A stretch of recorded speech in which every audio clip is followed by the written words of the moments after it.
4 contro 1. Accerchiato dalla banda, malmenato e accecato con dello spray urticante un ragazzo marocchino di 22 anni, picchiato per essere derubato di tutto ciò che aveva con sé, 600 euro, una collana e un braccialetto d'oro. Succedeva un sabato sera di fine gennaio a Castelfranco Veneto. Io fino alle 8 dopo vado via. Fino alle 8 com'è? La lascio agli altri dopo.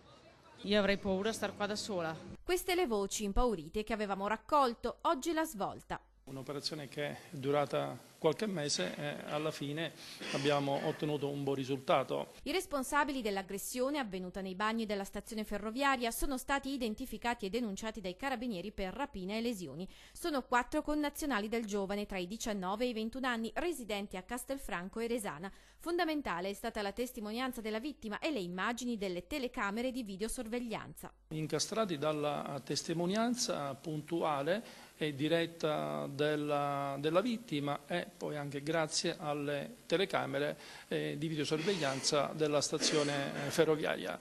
Alla base dell'aggressione ci sarebbero questioni di droga. La sera della rapina il 22enne, verso le 21:30, era stato avvicinato dai 4 in una sala giochi della zona. La banda lo ha poi seguito in stazione dove è avvenuto l'agguato. Il giovane, picchiato e colpito al volto con uno spray urticante, è riuscito a scappare verso l'abitazione di un amico grazie all'aiuto di un tassista. La banda lo ha seguito e ha proseguito il pestaggio, provocandogli lesioni guaribili con 10 giorni di prognosi. I 4 fanno parte di una banda di criminali, sono un gruppo di delinquenti con una sfilza, nonostante la giovane età, di precedenti penali per rapina, furto e spaccio di droga.